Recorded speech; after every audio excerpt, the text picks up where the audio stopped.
Bonjour à tous et à toutes, bienvenue sur Anatomie avec Abdoulaye. Dans cette vidéo, nous allons étudier la première vertèbre cervicale, encore appelée l'atlas. Afin de vous présenter l'atlas, nous allons nous servir de ces trois vies. Ici, nous avons la vie supérieure. Par là, nous avons la vie ventrale de l'atlas. Et ici, nous avons la vie latérale droite. L'atlas affecte la forme d'un anneau plus étendu transversalement que les autres vertèbres cervicales. La forme de l'atlas est appréciable sur la vue supérieure. Nous voyons que l'atlas est aplati et plus étendu transversalement et qu'il a la forme d'un anneau. L'atlas permet l'articulation avec la tête en s'articulant avec le condyle de l'occipital. Il est constitué par deux masses latérales. Sur la vue ventrale, voici les deux masses latérales. Par des arcs, sur la vue supérieure, voici l'arc ventral et ici l'arc dorsal. Et deux processus transverses. Sur la vue supérieure, voici le processus transverse droit et ici le processus transverse gauche. Voyons à présent les détails de chacune des parties constituantes de l'atlas. Tout d'abord, voyons les masses latérales. Les masses latérales constituent deux petites masses osseuses aplaties de haut en bas, dirigées en avant et en dedans. Les masses latérales présentent six faces: crâniale et caudale, médiale et latérale, dorsale et ventrale. La face crâniale porte une surface articulaire qui est visible sur cette vue supérieure. Cette surface articulaire, appelée facette crâniale de l'atlas, permet l'articulation avec le condyle de l'occipital.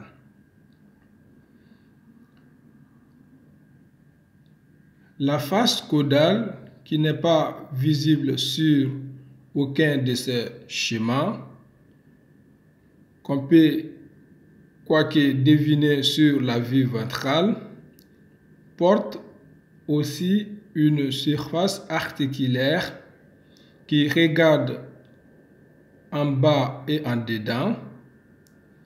Cette facette articulaire caudale permet l'articulation avec l'axis.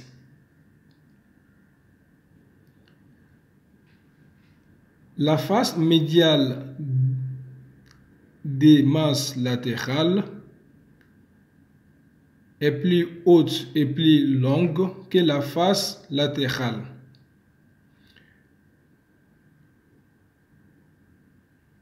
Elle porte au niveau de sa partie dorsale un gros tubercule que vous voyez ici. Ce tubercule permet l'insertion du ligament transverse. La face latérale des masses latérales est moins haute est moins longue que la face médiale. Elle permet l'implantation des processus transverses. Voici la face latérale sur la vue supérieure. Et ici, voici la face latérale sur la vue latérale droite. Cette face permet l'implantation de processus transverses. La face dorsale des masses latérales donne attache à l'arc dorsal, ici que vous voyez.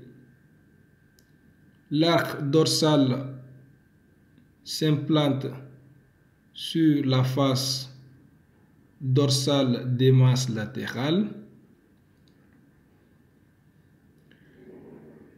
La face ventrale des masses latérales est entièrement occupée par l'implantation de l'arc ventral. Voici la face ventrale et sur la face ventrale s'implante l'arc ventral. Voyons à présent les deux arcs de l'atlas. Tout d'abord, commençons par l'arc ventral. Sur la vue supérieure, voici l'arc ventral. Sur la vue ventrale, voici l'arc ventral. L'arc ventral réunit les faces ventrales des masses latérales, ici. Ici, les faces ventrales des masses latérales. L'arc ventral présente deux faces, ventrale et dorsale, et deux bords, crânial et caudal. La face ventrale de l'arc ventral présente sur la ligne médiane un gros tubercule qui divise cette face en deux versants latéraux. Voici le versant latéral droit et ici le versant latéral gauche. La face dorsale de l'arc ventral porte à sa partie moyenne une surface articulaire elliptique qui permet l'articulation avec le processus odontoïde de l'axis ou la dent de l'axis. Voyons les deux bords de l'arc ventral. Le bord crânial de l'arc ventral donne insertion à la membrane occipito-atloïdo-ventrale. Cette membrane est visible sur la vue ventrale et on la voit aussi sur la vue supérieure. Le bord caudal de l'arc ventral donne attache à la membrane atlando-axoïdienne ventrale. Cette membrane est bien visible sur la vue ventrale. Ensuite, nous avons l'arc dorsal de l'atlas. L'arc dorsal de l'atlas réunit les faces dorsales des masses latérales. Il présente une concavité ventrale et deux segments, un segment moyen qui sépare deux segments latéraux. Voici les segments latéral gauche, les segments latéral droit. Les segments moyens présentent sur la ligne médiane un tubercule appelé le tubercule dorsal de l'arc dorsal qui en fait est le reliquat du processus épineux.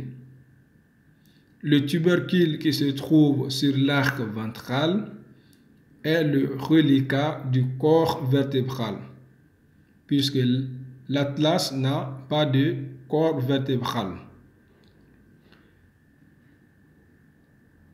Sur le bord crânial du segment moyen de l'arc dorsal s'insère la membrane occipito-atloïdienne dorsale que nous voyons ici, représentée en vert. Les segments latéraux présentent à leur partie ventrale, à leur partie crâniale, sur leur bord crânial, une gouttière ici, appelée les sillons de l'artère vertébrale. Dans ce sillon glisse l'artère vertébrale et le premier nerf cervical. Voici ici représenté l'artère vertébrale. Les deux artères vertébrales après leur trajet cervical ascendant passent dans ce sillon pour se réunir et former l'artère basilaire. Le bord caudal du segment moyen donne attache à la membrane occipito-atloïdienne à la membrane atlando-axoïdienne dorsale. Le bord crânial donne attache à la membrane occipito-atloïdienne dorsale. Cette membrane permet de relier le bord crânial de l'arc dorsal à l'occipital. Au niveau de l'arc caudal du segment moyen s'insère la membrane atlando-axoïdienne dorsale qui permet de maintenir en contact l'atlas et l'axis. Voyons à présent les deux processus transverses. Le processus transverse naît par deux racines de la face dorsale de la face postérieure de masse latérale. Ici, voici la face postérieure de masse latérale. Le processus transverse va naître de cette face par la réunion de deux masses latérales, de deux racines, la racine dorsale et la racine ventrale. Voyons cette formation sur la vue latérale. Ici, on voit la racine ventrale et là la racine dorsale qui naissent de la face latérale de masse latérale. Ces deux racines se réunissent et délimitent avec la face latérale des masses latérales un trou appelé le foramen transversaire. C'est ce foramen transversaire qui livre passage à l'artère vertébrale. Finalement, pour finir, voyons le foramen vertébral de l'atlas.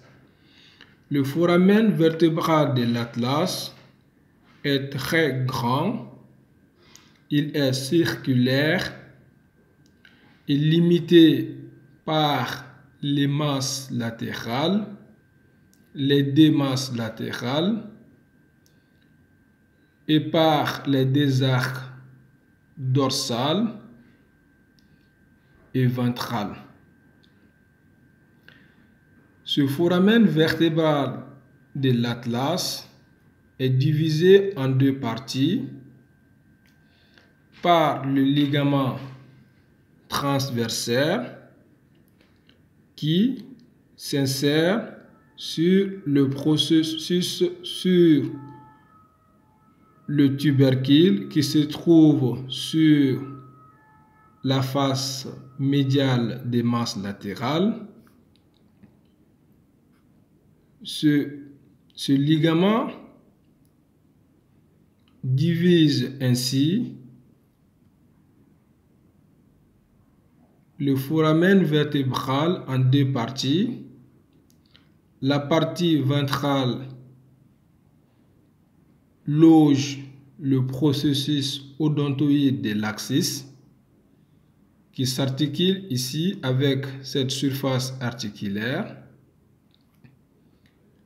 La partie dorsale du foramen vertébral va contenir la moelle allongée. En résumé, l'atlas ou la première vertèbre cervicale affecte la forme d'un anneau aplati transversalement. Il est constitué de 4 parties, 2 masses latérales,